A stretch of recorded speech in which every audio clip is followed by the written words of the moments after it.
Pernah tak kau rasa pelik? Bila Bitcoin turun, tiba-tiba institusi besar pula masuk membeli. Awal Mac 2026, data Farsight Investors yang dipetik dalam laporan menunjukkan ETF spot Bitcoin DAS kembali mencatat aliran masuk. Pada 2 Mac, aliran masuk bersih dilaporkan sekitar 458.2 juta dolar Amerika Syarikat dan untuk minggu berakhir 1 Mac, sekitar 787.4 juta dolar Amerika Syarikat.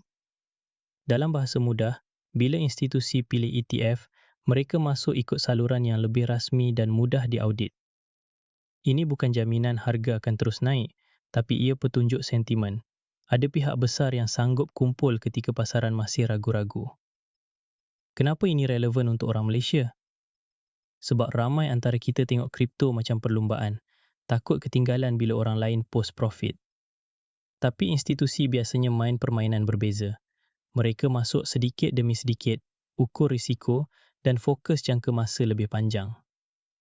Dan minggu ini ada satu lagi signal besar. Dunia kewangan tradisional makin rapat dengan kripto. ICE, pemilik NYSE, umum kerjasama strategik dengan OKX untuk lesenkan data harga spot dan bawa produk berstruktur seperti futures yang lebih institusi. Bila pemain sebesar ini mula bina jambatan, ia menunjukkan integrasi bukan lagi sembang kari kambing di kedai mamak. Ia sedang jadi infrastruktur.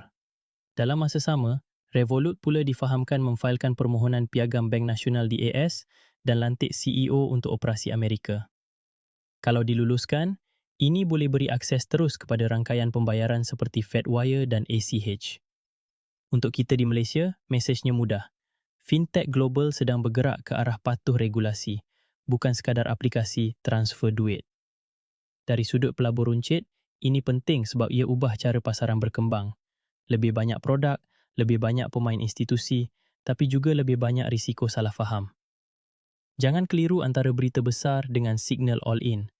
Minggu ini juga, Bitcoin dilaporkan menghampiri sekitar 72,000 dolar Amerika Syarikat, selepas naik kira-kira 20% dari paras rendah Februari sekitar 60,000 dolar Amerika Syarikat dan ada laporan letak harga sekitar 72,836 dolar Amerika Syarikat pada hari Khamis.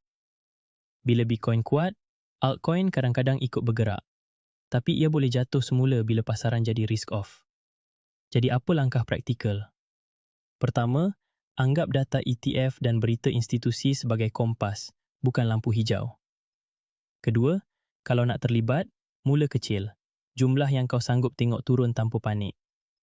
Pastikan simpanan kecemasan selamat dan ada pelan bila nak ambil untung atau potong rugi. Dalam kripto, yang paling bahaya bukan turun naik harga, tapi keputusan masa emosi tengah tinggi.